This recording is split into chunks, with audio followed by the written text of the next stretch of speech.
அக்காவோட வாழ்க்கைக்காக தான் ஒரு மாசம் டைம் கேட்டேன். இப்ப ஏதாவது தப்பா நடந்துட்டா அக்கா வாழ்க்கையே போயிடும்னு ஆனந்தி கெஞ்சினா. ஐயோ அத்தை, எல்லா விஷயத்திலயும் இப்படிதான் ஏதாவது சொல்லி உங்களை ஏமாத்திட்டே இருக்கா. உங்க வீக்னஸ் எதுன்னு தெரிஞ்சு வச்சுக்கிட்டு நல்ல திட்டம் போட்டு நடிக்கிறா. நீங்களும் ஏமாந்துட்டே இருக்கீங்க. எனக்கு என்னமோ அன்பம்மா ஏமாத்துற மாதிரி எல்லாம் தெரியல. அவங்க நிஜமாதான் அப்படி நடந்துக்கிறாங்கன்னு தோணுது. நீங்களும் உங்க தங்கச்சியும் ஒரே மாதிரி தான் யோசிக்கிறீங்க.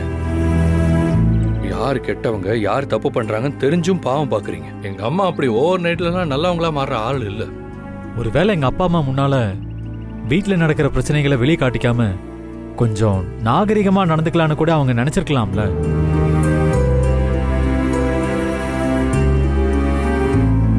நாகரிகமா நடந்துக்க வேண்டியதுதான் அத்தை.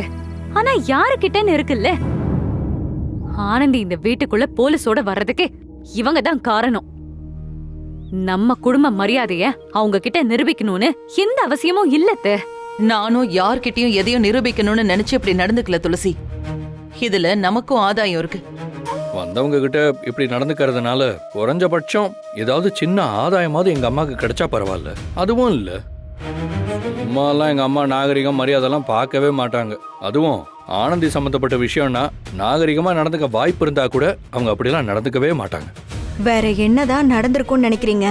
வந்தவங்களை வாங்கன்னு சிரிச்ச முகத்தோட வரவேற்றதை கூட நீங்க சொன்ன மாதிரி நாகரிகம் மரியாதைன்னு வச்சுக்கலாம். ஆனா ஆனந்தி கிட்ட அவங்க நடந்துகிட்டது வாய்ப்பே இல்லை. மந்திரம் போட்டு வசியம் பண்ணா கூட எங்க அம்மா ஆனந்தி மேல பாசத்தை காட்டவே மாட்டாங்க. ஆனா இது எப்படி நடந்துச்சுங்கிற காரணம் தான் புரியவே மாட்டேங்குது.